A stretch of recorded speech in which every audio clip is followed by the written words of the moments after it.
So welcome back. The last episode I ranted and raved about the corrupt legal system in the state of Vermont and how I got falsely convicted of a crime. And the reason why I brought that up and am posting it on YouTube is, for one, I posted a review on Google a long time ago, and I spoke the truth, so it can't be taken down. I mean, that's, whatever. I'm not looking for a lawsuit. Believe me, they're unpleasant. But I had to bring it up because I really was falsely convicted of a crime, and it was really ridiculous. And in the story of Natalie Wood and her passing, where she really accidentally drowned, and my experience in Catalina, I know this. But what happened was, because of celebrity, her husband, Robert Wagner, has been put under suspicion and has had his very life disrupted from false allegations. Same as me, false allegations. And so I have a real passion for telling the story that Natalie Wood drowned, and that Robert Wagner certainly didn't murder her, because, for one, they didn't act in any way like they did anything wrong, and two, the current in the water was undoubtedly very strong, and there's no way in cold water, and even with drugs and alcohol in her, that she could swim back to the boat. Is absolutely smart and logical, and it's a stretch to say anything otherwise. And I'm going to go and show in later episodes how I'm even getting other signals from the spirit world, trying to show the world that Robert Wagner is really innocent. And I have to tell you my story of being falsely convicted of a crime in the state of Vermont. But here's the stupid thing that I did on that. I thought that I could convince Peter Langrock to appeal that and win with some passion behind it. I didn't understand that he was corrupt until after I had appealed. I thought that I was shocked by how he represented me, but I was also scared and confused, and I must admit, a bit stupid. And in my naive trusting of things to come out right, I had asked him to appeal, and now it's the appeal that's very searchable. If I had just let it go, probably no one would know about it, but now it's like a tattoo on my record. So I'm very much aware of the Robert Wagner and how it would feel to have false allegations follow you for a lifetime. And that is an issue that I have to address in my fold with Natalie Wood, that I don't know a lot of people who have endured a false conviction. And for me to be uniquely paired with Robert Wagner and Christopher Walken and all these things that happened on that boat that night, and having a false conviction, is also just beyond coincidence. It becomes infinite improbability. And it's really interesting. My life is really surrounded by names and stuff with cars. And Wagner derives itself from a builder of wagons, and as we know from the name Volkswagen, the wagon is at least the German derivative of car, and it's the basis of what the car was, the horseless carriage and all these things. So Wagner is the really origin of car. And the other guy on the boat was Christopher Walken. And it's really interesting. Christopher Walken, his name means to walk, and my name is Fuß. And it's very interesting, as from my meditation I was telling you about the snake ability or whatever. It's very funny. I'm like a snake with feet in this world. But Christopher Walken, walken is to walk, and that is a foot thing. And so I have that with him. And I married a Chris, and I was diving with another Chris in Catalina, so I had two Chris's, and he was the guest, Christopher Walken. And the other thing about Robert Wagner is, on my half Robert Wagner was famous in his own right, you know. He had his own fame. And so it's very interesting that I also have, I'm sure at this point watching these videos, the Rahal family would like to deny it, but I have a Robert Woodward, like a guarding like Natalie Wood. So I haven't had the same problems that she did, and I'm still alive, you know. And I'll show you how some of the terrible things that happened to her luckily didn't happen to me, even though she, to my knowledge, was never falsely convicted of any crime. So that was a bad thing that happened to me that didn't happen to her.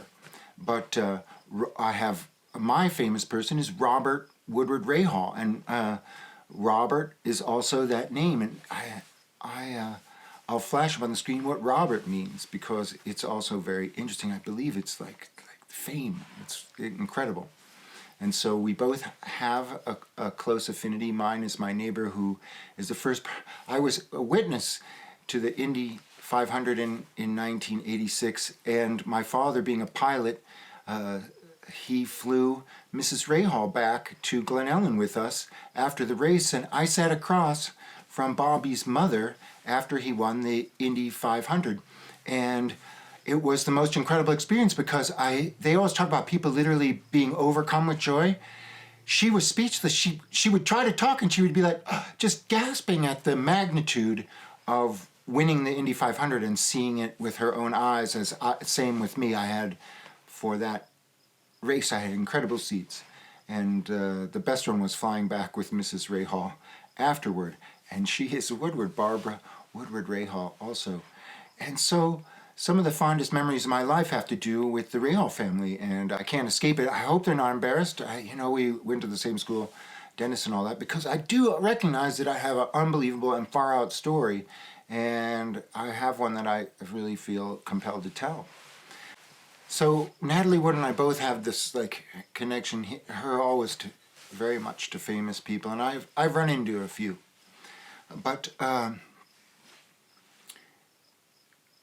want to get on now to what happened on the night that the energy discharge from a meteor struck me, and what it was like to feel like, and what happened leading up to that moment. Because after my third meditation, so the first meditation, I found out that I was the soul of the aborted child of Natalie Wood and Steve McQueen. And on the second meditation, I saw Natalie Wood's soul be saved by a dolphin.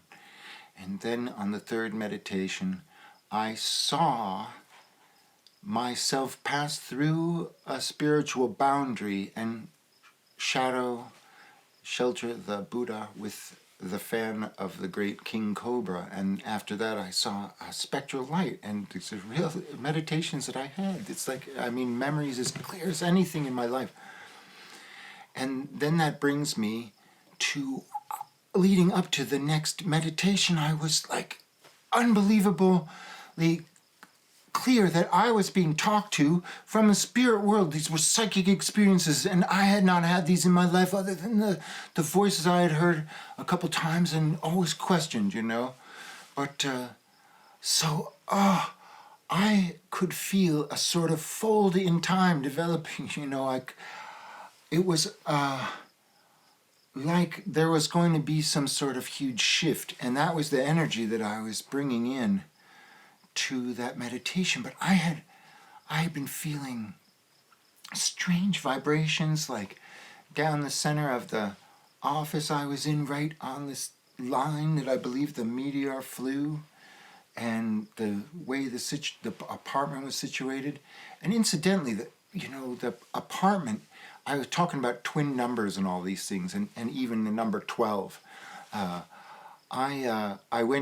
I was talking about how I went to the Kumbh Mela, and I posted the Kumbh Mela, and that was the 12th cycle of a 12-year cycle. So it happens every 144 years. So my address on Elm Street was 144 Elm Street. So that's 12 times 12, and it has a double 4 number. And I know this makes people crazy, but I'm just telling you all the twin things. But because it has a double 4 number, and if you go on Google Maps, and I'll put it up, it's right on a triple twin latitude, 44 north, 44 minutes and 55 seconds. And when that meteor hit, I was 55 years old. It was just before my 56th birthday in March. And so double fours, 44, and the address is 144. It's like, and what I'm trying to say is there is for some reason, a pattern to everything. And you may just think I'm crazy for trying to make a pattern out of everything, but I'm telling you that I'm investigating because I was having psychic experience, because somebody was communicating with me from outside, and multiple people. And it continued on after this meteor strike. But what I'm going to describe to you was a similar situation to the night before's meditation. As I got relaxed, again I started to see these squares emerge, okay? And it was very interesting.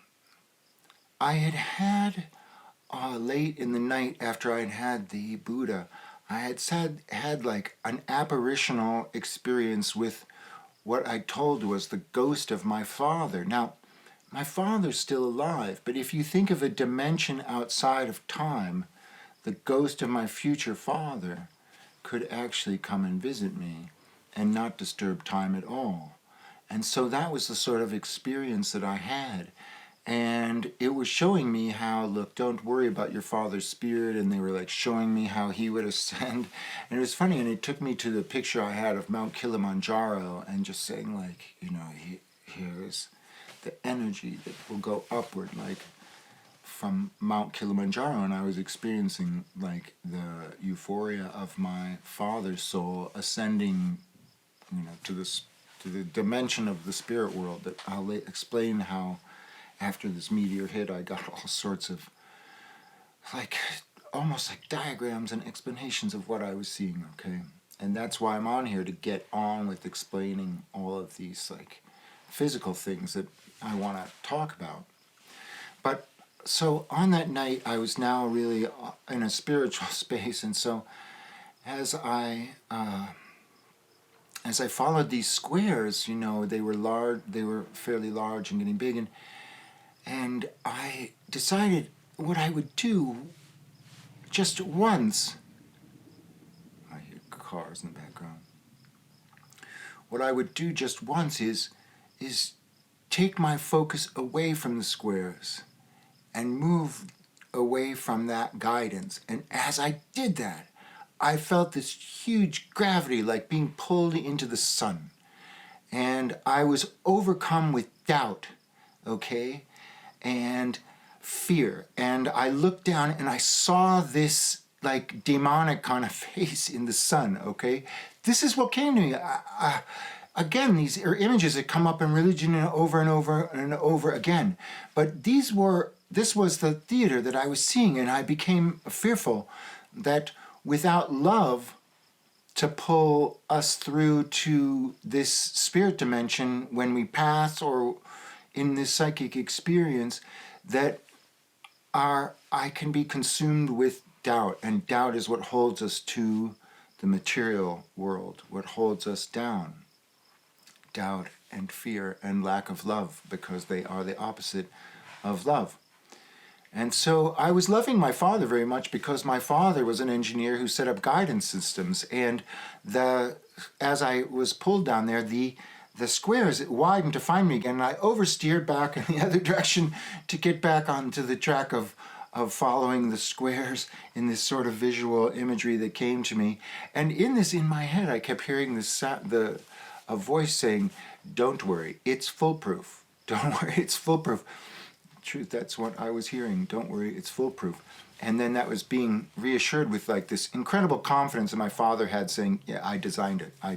And it was like an emulation of a guidance system that my father invented as an engineer for missiles. And believe it or not, even though I'm just like an average Joe as a YouTube channel, as an engineer, my father's really like in the who's who of engineering, because he guided most of the satellites rockets into orbit for many decades with this particular system. And so a lot of the inventions that my father had come into play in my thinking as this spiritual journey unfolds. So my father, Peter Foos, is a really important figure in my life and in protecting the United States by being able to guide missiles in an age of the Cold War, which was fought with engineers and not with soldiers. And so, he was on the front lines of the Cold War. And so I'm telling you a far out story, and I don't want to shame or embarrass my father in this. So this is not to shame my father, but I'm just going to give you a depiction of what was happening to me in this meditation. And so I had tremendous confidence in this guidance system now, since I had steered free and almost felt like I was going to be pulled into the sun and burn in a hell-like existence.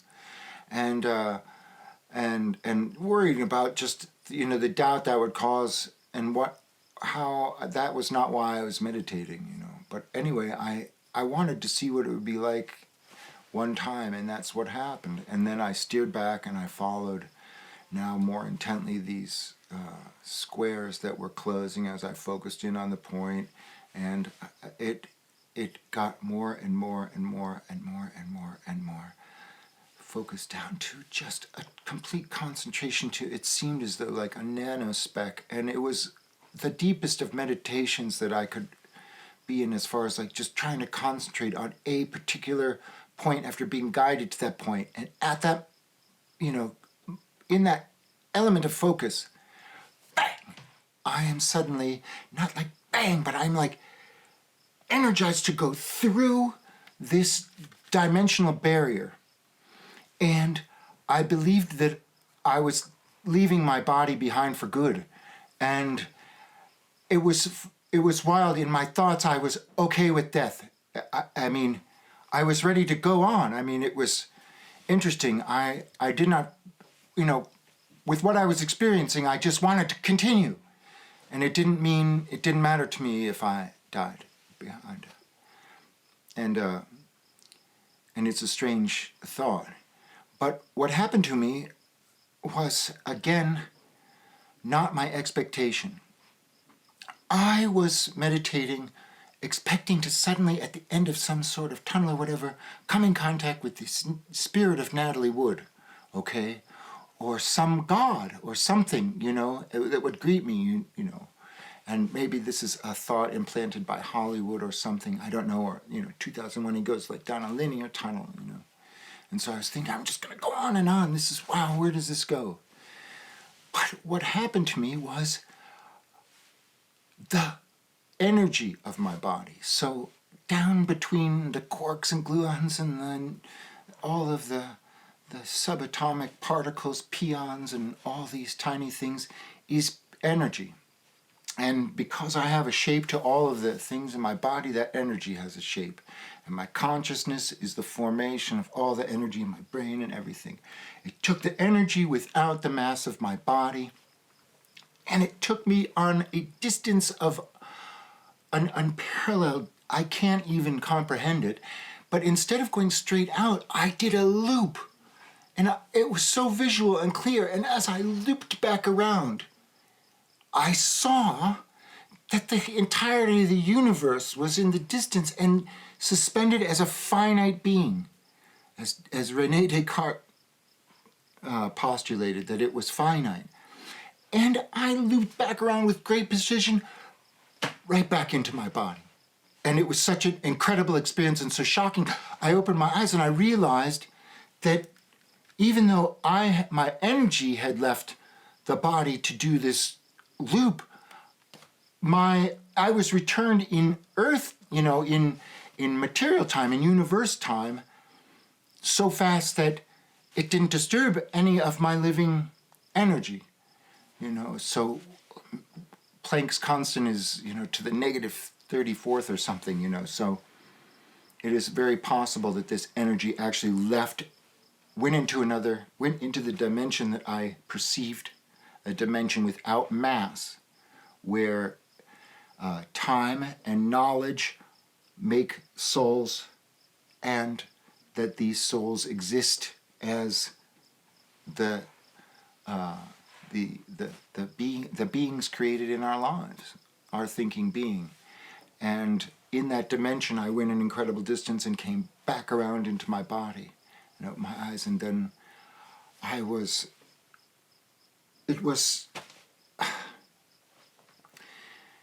It was an incredible experience that profoundly changed my life, my perception of everything, and I went about like John Travolta in the movie Phenomenon, just trying to explain everything and whatnot that about this other dimension, not the material world here, but trying to find out all I could about that. And I was completely rocked by that whole thing, and I have to record it and get it out to tell you, because there is a dimension around us all and folded in with us all that does not have mass but has a consciousness.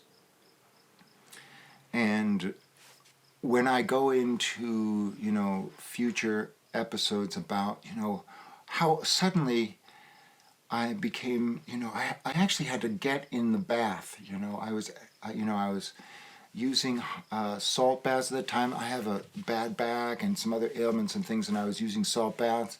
But this made me, I had the salt, and I used salt and baking soda, and so I had these around, and I suddenly I had to take baths all the time after this meteor hit, and the thoughts in my head were like of supreme calculations, about every philosophical thing I'd ever dreamed about at a speed that I couldn't even imagine.